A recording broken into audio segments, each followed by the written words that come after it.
Bom dia, meus irmãos. Que bênção estar na casa do Senhor com os irmãos. Abra sua Bíblia, por favor, em Mateus, o Evangelho como escreveu Mateus, capítulo de número 19. Faremos a leitura dos versos de 16 a 22.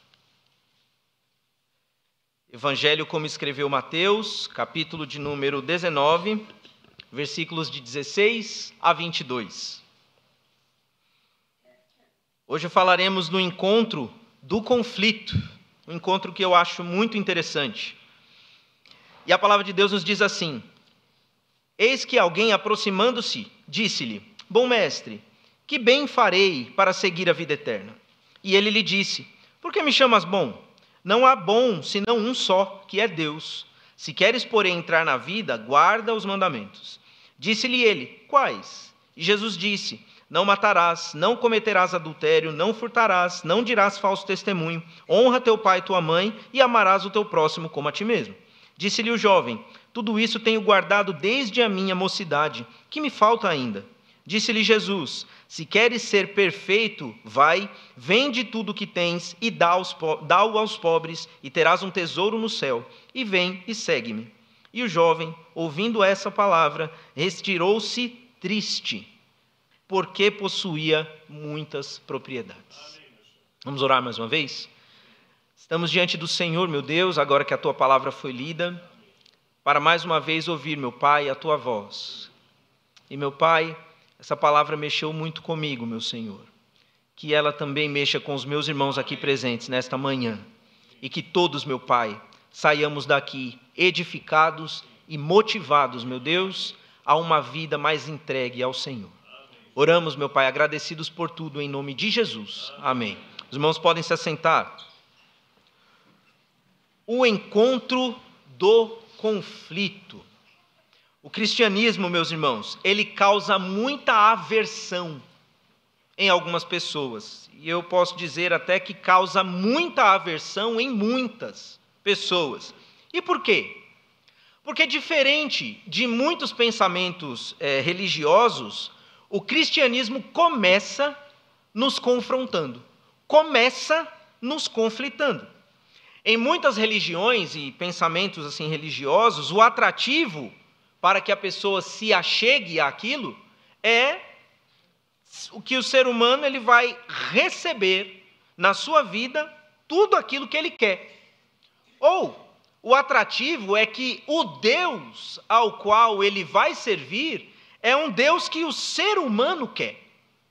É um tipo de Deus que atende todas as necessidades do ser humano, como se fosse uma espécie de gênio da lâmpada, que você esfrega, ele aparece, e você pode ali então ter os seus desejos realizados. Esses são os tipos de deuses apresentados por muitas religiões aí fora. Mas, de acordo com a palavra de Deus, a primeira coisa que nós devemos fazer para, de fato, sermos salvos por Deus, é reconhecer a nossa condição de pecador. E aí está o primeiro conflito. Porque eu não sei você, mas eu já evangelizei muitas pessoas, e quando eu falava, então, você precisa reconhecer que é um pecador. E essas pessoas disseram, mas calma. Tudo bem que eu tenho os meus erros, mas eu não sou um pecador. Pecador é uma palavra muito forte. Pecador é aquele que rouba. Pecador é aquele que mata. Pecador é quem faz coisas muito sérias. O conflito começa ali. Já começa de imediato. Nós precisamos reconhecer que somos pecadores. E isso é autoconflitante. Porque todos nós, meus irmãos, temos o nosso orgulho. Todos nós. E a todo instante nós entramos em conflito com a palavra de Deus. Por quê? Porque ela seja contraditória? Porque ela seja difícil de entender ou de praticar? Na verdade, não. A palavra de Deus, ela é eterna, ela é perfeita, ela é inerrante, ela não é contraditória e nem tampouco, meus irmãos, a palavra de Deus é confusa. Absolutamente nada disso. O problema está em nós. O problema está em nós. Por quê? Os conflitos entre nós e a palavra de Deus existem e acontecem porque, sim, nós não somos eternos. Nós somos volúveis. Nós somos, sim, imperfeitos, nós somos muito falhos, somos contraditórios e podemos ser confundidos e enganados pelo nosso próprio coração, como a Bíblia assim o diz que é. Somos enganados porque o nosso coração ele é enganoso e perverso. Quem o conhecerá? A resposta é só Deus. Só Deus. E por isso, meus irmãos, é que Jesus é a palavra viva de Deus. O Senhor Jesus, ele é a própria personificação da palavra de Deus. Por isso, quando esse jovem se encontra com Cristo, há um verdadeiro e grande conflito em sua vida, pois tudo o que ele praticava, tudo aquilo que aquele jovem vivia em sua vida, e pasmem, tudo aquilo que ele cria ser suficientes para herdar a vida eterna, de repente, diante de Jesus, caiu por terra. Tudo aquilo perdeu o seu valor, mostrou-se completamente ineficaz diante de Cristo. E quando o conflito vem, nós precisamos tomar decisões. E aquele jovem tomou uma decisão. E eu me lembro do quão espantado eu fiquei, quando a primeira vez que eu me deparei com esse trecho, eu percebi que sim, existem pessoas que se encontram com Cristo. E muitas delas saíram felizes, renovadas e transformadas, porque é o que Jesus faz em nossas vidas. Saíram radiantes. E esse jovem também saiu transformado.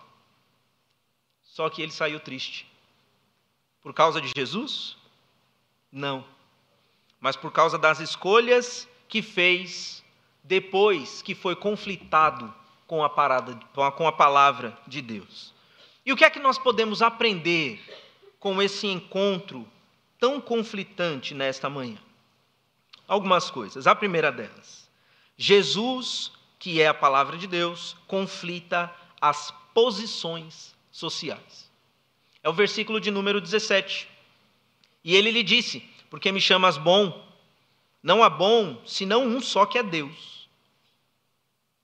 Interessante, meus irmãos, porque quando nós combinamos as informações que o evangelista Mateus, o evangelista Marcos e o evangelista Lucas, eles dão a respeito desse jovem, nós percebemos que ele era jovem, que ele era rico e que ele possuía posição de liderança. Em Lucas, ele é chamado de príncipe. O que indica, meus irmãos, que provavelmente ele era um chefe de sinagoga. Pessoa respeitada no seu tempo, tanto quanto Nicodemos. Talvez não no mesmo nível e patamar que Nicodemos, mas na mesma direção. E, sendo assim, ele possuía, entre as pessoas, uma certa visibilidade e posição de respeito. E é interessante que aquele jovem, ele diz: bom mestre, e o Senhor Jesus repreende aquele jovem por chamá-lo assim. Não é porque o Senhor Jesus não se considerava nem bom, nem mestre. Não, absolutamente não era isso. O Senhor Jesus Cristo, ele tinha plena certeza e convicção de que ele era ambas as coisas e muito mais. Muito mais. Agora, o Senhor Jesus, ele repreende aquele jovem porque, tendo a sua posição alta, aquele jovem quer tratar o Senhor Jesus Cristo como se fosse de igual para igual. E aqui está um grande problema.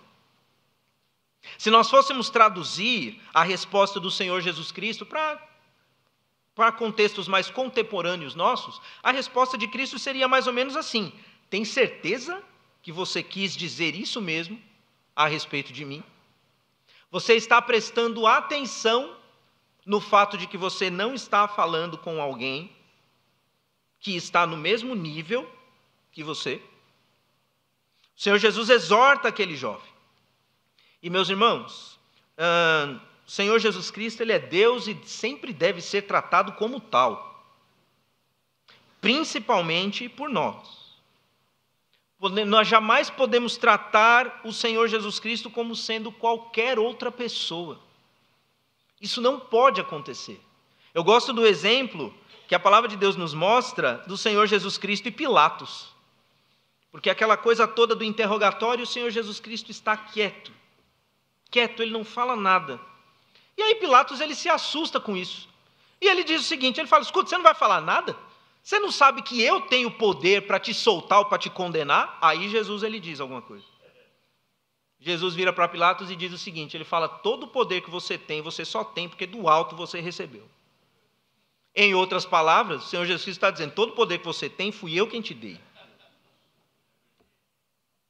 O Senhor Jesus Cristo, meus irmãos, ele não abaixa a cabeça dele para ninguém, porque Jesus é Deus.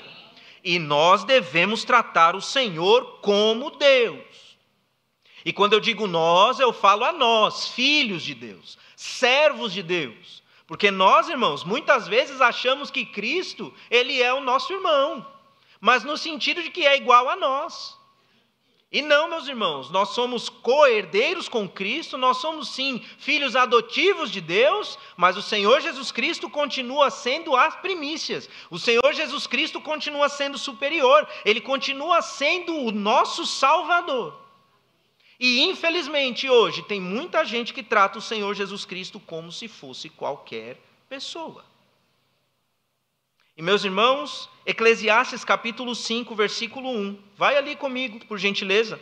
A palavra de Deus ela vai nos trazer um ensinamento muito grande a respeito de quem é o Senhor e Salvador Jesus. E pasme você.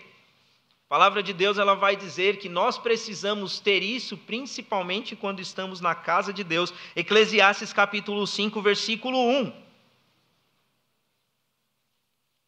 Eu gostaria muito que você acompanhasse esse trecho de Eclesiastes 5:1 comigo. A palavra de Deus nos diz assim: guarda o teu pé quando entrares na casa de Deus. Em outras palavras, tenha reverência quando entrares na casa de Deus. Por quê? Porque chegar-se para ouvir é melhor do que oferecer sacrifícios de tolos, pois não sabem que fazem mal. Irmãos, às vezes nós estamos vindo para a igreja como se a igreja fosse um ponto de encontro de pessoas boas. E meus irmãos, a igreja é muito mais do que isso. É muito mais do que isso. É claro que nós nos reunimos aqui para louvar o Senhor, e como é bom, meus irmãos, como é bom vir para a casa de Deus.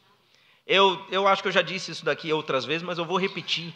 É gostoso. Eu sei que tem uma jovem ali que compartilha da mesma opinião que eu. Domingo é o melhor dia da semana. Por quê?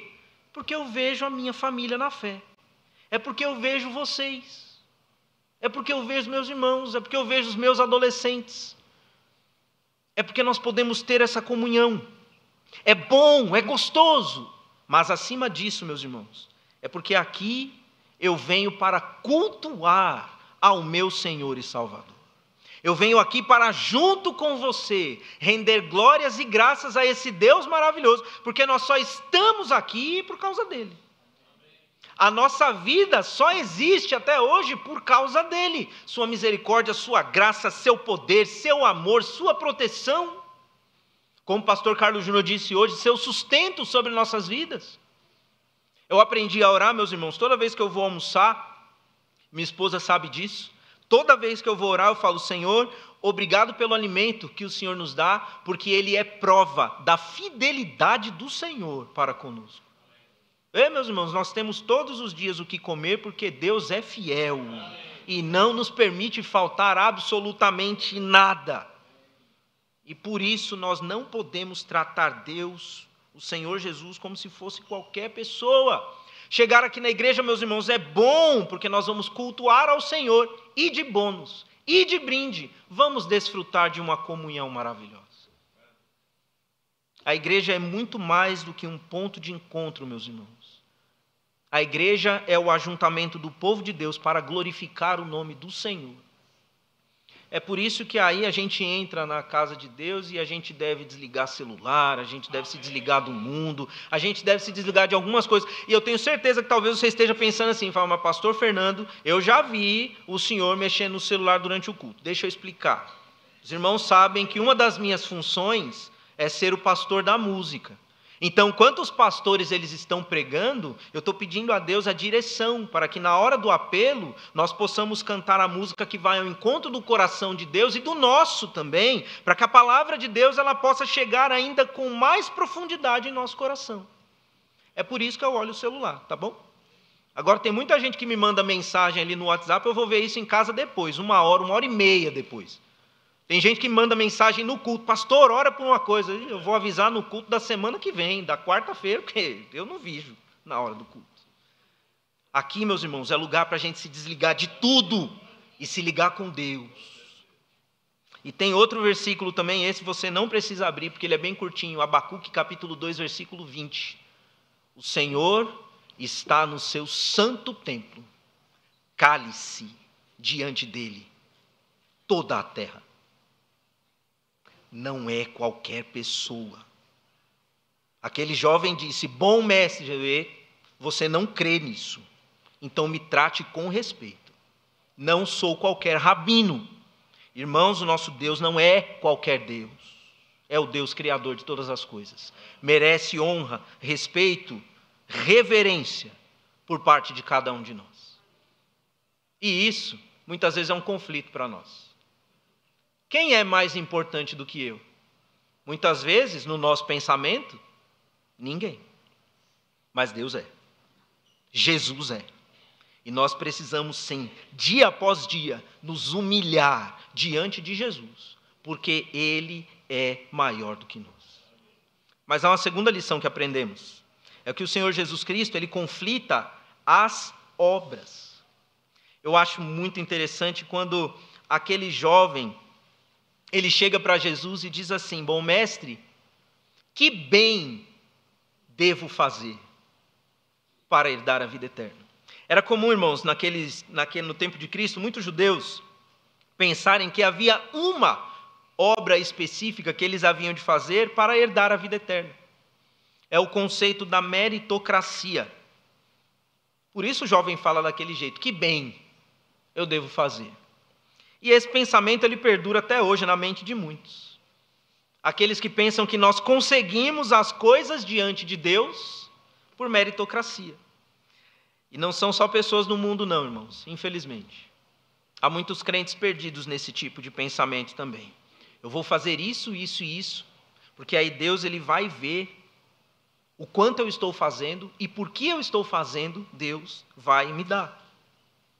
Eu vou no culto, porque Deus ele vai ver o meu sacrifício. Está frio. Está frio, mas Deus vai ver o meu sacrifício em ir no culto. E com certeza, Deus ele vai ter motivos para me abençoar. Deus ele vai me dar a bênção que eu quero. Eu poderia estar em casa, mas não. Eu vou para a igreja para cultuar. Olha só, que esforço enorme. E eu cresci, irmãos, aqui na região. Eu não sou, pelo menos eu não me considero velho, mas eu me lembro, quando criança, ainda existiam algumas ruas de barro, um pouco mais afastadas daqui, mas ainda tinha. E eu lembro de alguns irmãos chegarem aqui na igreja, por exemplo, em dia de chuva com galocha.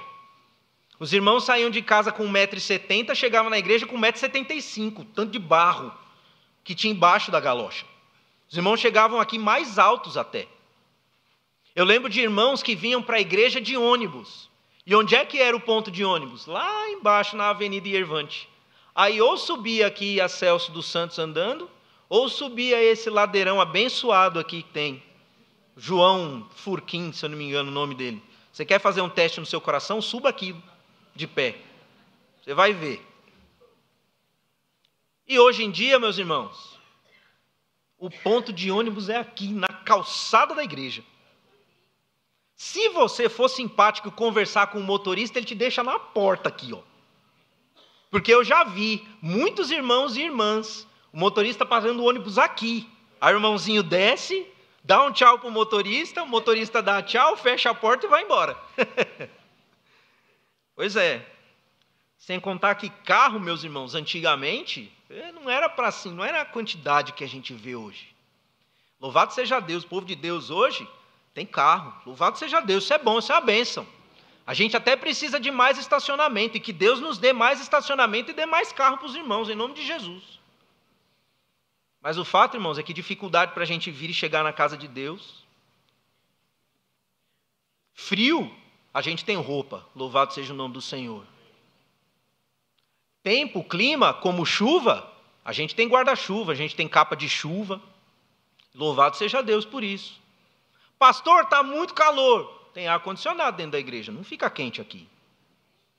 Irmãos, Deus nos dá tudo. E tem gente que acha que é sacrifício vir para a casa de Deus cultuar. Sabe qual é o sacrifício, meus irmãos, que Deus aceita? O de Cristo na cruz. Esse é o sacrifício que Deus aceita. Todas as outras coisas que nós fazemos devem ser como prova de obediência e amor ao Senhor. Irmãos, Deus não é um simples patrão. Deus é o dono do mundo. Deus é o dono de todas as coisas.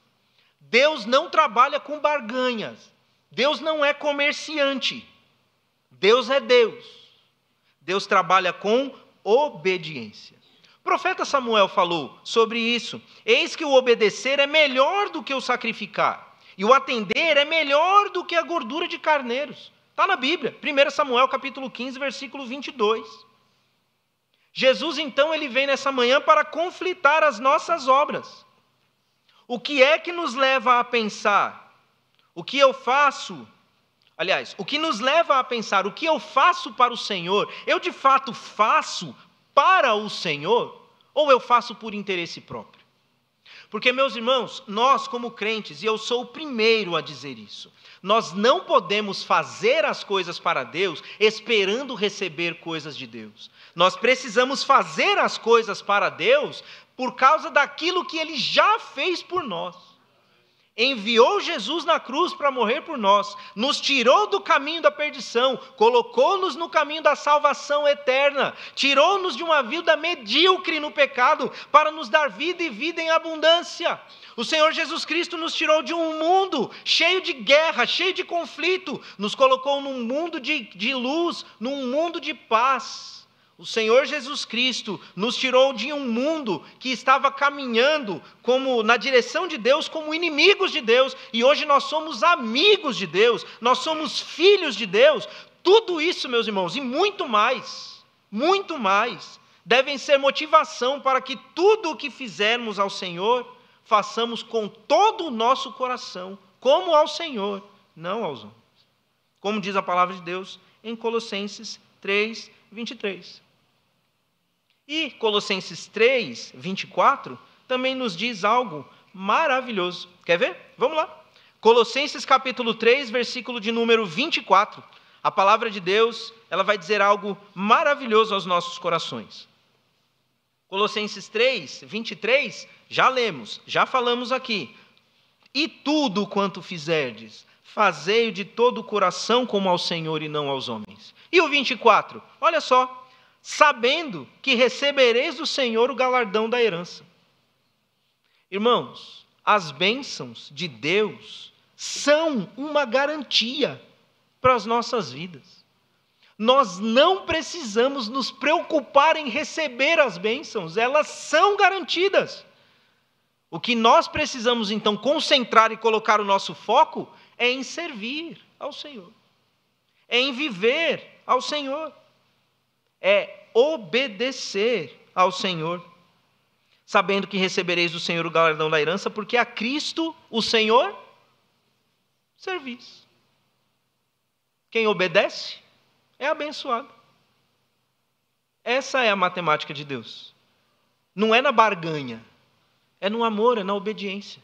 É o que Deus espera de cada um de nós. E isso gera em nós conflito. Por quê? Na nossa humanidade, eu posso dizer que na nossa carnalidade, no sentido de sermos humanos, sermos de carne e osso pecadores, o interesse próprio, ele pode bater à nossa porta. Mas nós precisamos submeter isso à obediência do Senhor. Falar como os amigos de Daniel, Ananias, Azarias e Misael, que o rei Nabucodonosor falou: se vocês não se ajoelharem, se vocês não se dobrarem, eu vou lançar vocês, eu vou tacar vocês na fornalha de fogo ardente.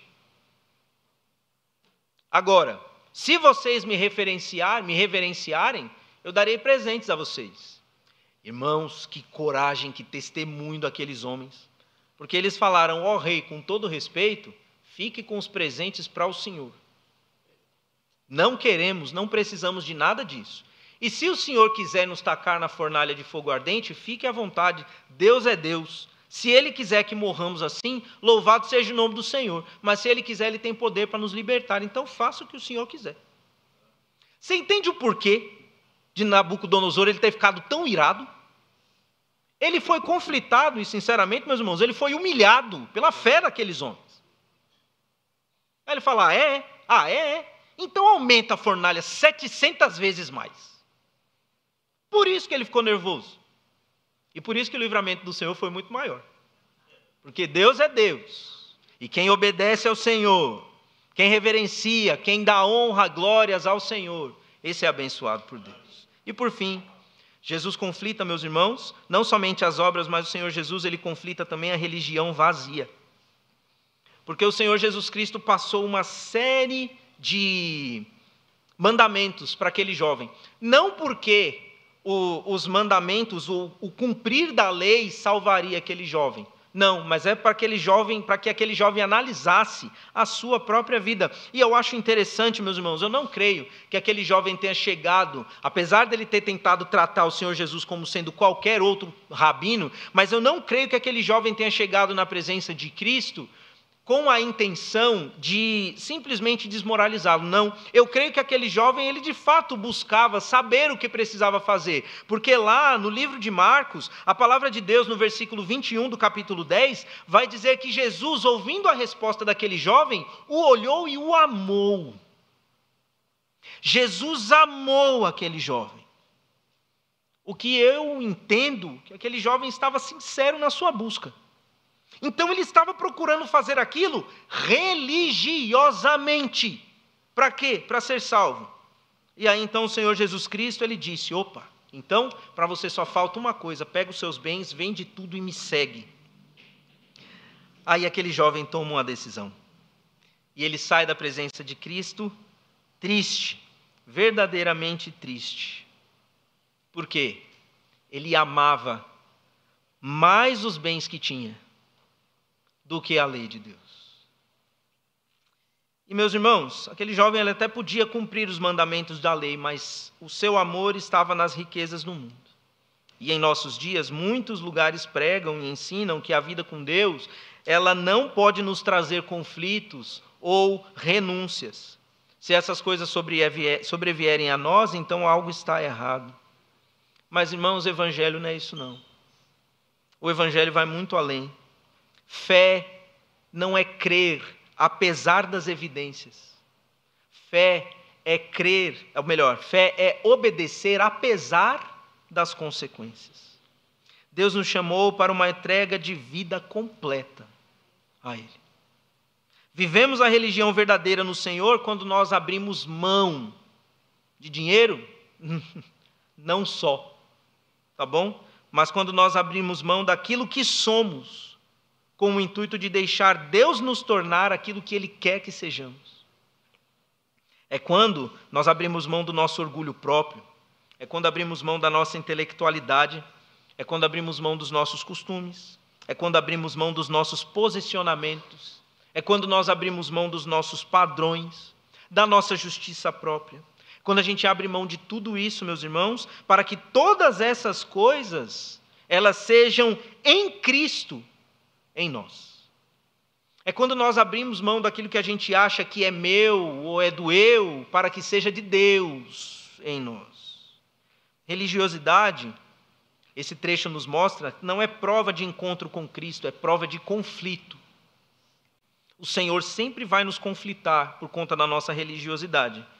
Prova de encontro com Cristo é a abdicância do eu, por obediência e amor a Deus. Isso é vida diante do Senhor. Portanto, a palavra dessa manhã veio para conflitar a você, mas também a mim. Agora a questão é qual será a nossa posição diante dela?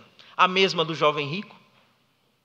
Ou será que nós estamos dispostos a nos despojar de tudo aquilo que nos leva a uma vida vazia diante do Senhor? Eu já sei qual é a decisão que eu preciso tomar. Você sabe qual é a decisão que você precisa tomar. E nesse nosso encontro, que nós escolhamos seguir a Jesus. Porque é o melhor. E os conflitos virão, mas nós seremos aperfeiçoados pelo nosso Deus. E que esse Deus assim nos abençoe, pastor.